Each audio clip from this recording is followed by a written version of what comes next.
सोचिए, एक ऐसा इंसान जिसके पास कोई फॉर्मल डिग्री तक नहीं थी, फिर भी उसने गणित की दुनिया को हमेशा हमेशा के लिए बदल कर रख दिया। आज हम बात करेंगे श्रीनिवास रामानुजन की अविश्वसनीय कहानी की। पता है, यही वो बात है जो रामानुजन को सबसे अलग बनाती है।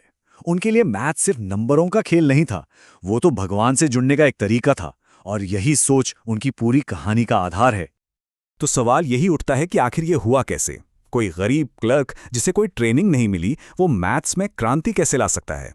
चलिए उनकी इस हैरान कर देने वाली कहानी के पन्ने पलटते हैं और इस राज से पर्दा उठाते हैं। अब देखिए, इस कहानी की शुरुआत उनके जन्म से नहीं होती। नहीं, इसकी शुरुआत होती है एक खत से। एक ऐसा अनजान खत जो हजारों मील दूर इंग्लैंड पहुंचा और जिसने गणित की दुनिया में जैसे तहलका ही मचा दिया। यह खत आया था मद्रास से और लिखने वाला एक क्लर्क था। नाम था श्रीनिवास रामानुजन। और यह खत पहुंचा किसके पास? उस दौर के सबसे बड़े ब्रिटिश मैथमेटिशियन G.H. हार्डी के पास। हार्डी को क्या पता था कि उस लिफाफे में मैथ्स का पूरा भविष्य कैद है। हार्डी ने जब खत खोला तो पहले तो वो चौंक गए। मतलब इन पन्नों पर जो थ्योरम्स लिखे थे वो किसी भी नियम को फॉलो नहीं कर रहे थे। देखिए, वेस्टर्न मैथ्स में हर फॉर्मूले का प्रूफ देना पड़ता है ना? पर रामानुजन ने क्या किया, उन्होंने सिर्फ रिजल्ट भेज दिए, कोई प्रूफ नहीं, कुछ नहीं। लेकिन जैसे जैसे वो पन्ने पलटते गए, उनका शक हैरानी में बदलता गया। उन्हें समझ आ गया कि ये किसी धोखेबाज का काम हो ही नहीं सकता। ये तो किसी ऐसे जीनियस का काम था जो सदियों में एक बार पैदा होता है। तो सवाल ये है कि आखिर थे कौन ये रामानुजन? चलिए जरा टाइम में पीछे चलते हैं और देखते हैं कि भारत के एक छोटे से शहर का एक मामूली क्लर्क इन्फिनिटी को कैसे जानता था। उनकी शुरुआती जिंदगी पर एक नजर डालते हैं। 1887 में एक बहुत ही साधारण परिवार में पैदा हुए और फिर करीब 1903 में उनके हाथ लगी एक किताब G.S. कार की। बस उसी एक किताब ने जैसे उनकी दुनिया ही बदल दी। सोचिए, उसी एक किताब के दम पर उन्होंने खुद को पढ़ाया और कुछ ही सालों में वो एक पब्लिश्ड मैथमेटिशियन बन गए। लेकिन ये सफर इतना आसान नहीं था, बल्कि कांटों से भरा था। मैथ्स में तो वो जीनियस थे, पर बाकी सब्जेक्ट्स में फेल हो जाते थे। नतीजा, यूनिवर्सिटी की स्कॉलरशिप हाथ से चली गई। गरीबी में जी रहे थे, लेकिन अपना पूरा जीवन, सब कुछ सिर्फ मैथ्स के नाम कर दिया। इसे कहते हैं जुनून।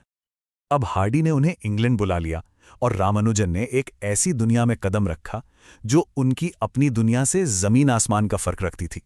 चलिए देखते हैं भारत से इंग्लैंड का यह सफर उनके लिए कैसा रहा और क्या-क्या मुश्किलें आईं। तो साल था 1914।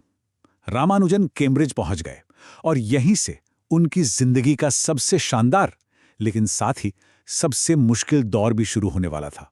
सोचिए, एक नई दुनिया, बिल्कुल अलग माहौल और चारों तरफ बस अकेलापन। ये दो दुनियाएं देखें। एक तरफ मद्रास, जहां का गर्म मौसम था, अपनापन था, परिवार था, और दूसरी तरफ कैम्ब्रिज की वो ठंडी, सर्द और अकेली दुनिया। कल्चर का इतना बड़ा फर्क, ऊपर से वो कड़ाके की ठंड, और सबसे बड़ी दिक्कत, वो पक्के शाकाहारी थे और वहां खाने की बहुत मुश्किल थी। इन सब चीजों ने उनकी सेहत पर बहुत बहुत बुरा असर डाला। तो ये सवाल मन में आता है ना, कि आखिर रामानुजन के दिमाग में इतने कमाल के आइडियाज आते कहां से थे? इसका जवाब दो चीजों में छिपा है। एक, उनकी गहरी आस्था, और दूसरा, उनका अविश्वसनीय गणित। जैसा कि उन्होंने खुद कहा, उनके लिए मैथ्स सिर्फ दिमागी कसरत नहीं थी, ये एक आध्यात्मिक अनुभव था। वो मानते थे कि उनकी कुलदेवी नामगिरी सपनों में आकर उन्हें ये सारे फॉर्मूले बताती हैं। सोचिए, लॉजिक और विश्वास का कैसा अनोखा संगम था ये। चलिए उनके काम का एक उदाहरण देखते हैं। पार्टीशन फंक्शन सुनने में मुश्किल लगता है, पर है बड़ा सीधा सा। इसका मतलब है ये पता लगाना कि किसी एक नंबर को कितने अलग अलग तरीकों से छोटे नंबर्स को जोड़कर लिखा जा सकता है। जैसे नंबर 4 है, इसे हम 5 अलग अलग तरीकों से लिख सकते हैं। और रामानुजन ने इसी के लिए एक ऐसा जबरदस्त फॉर्मूला खोज निकाला था जो किसी ने सोचा भी नहीं था। और फिर आते हैं मॉक थीटा फंक्शंस। ये तो और भी कमाल की चीज थे। ये ऐसे रहस्यमयी फॉर्मूले थे जो अपने समय से कह सकते हैं 100 साल आगे थे।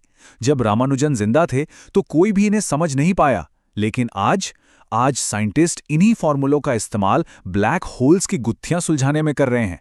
कमाल है ना? और ये सब उन्होंने कब कर दिखाया? अपनी सिर्फ 32 साल की छोटी सी जिंदगी में। उन्होंने मैथ्स की दुनिया को करीब करीब 4000 थ्योरम और फॉर्मूले दिए। ये आंकड़ा ही उनकी लाजवाब प्रतिभा का सबसे बड़ा सबूत है।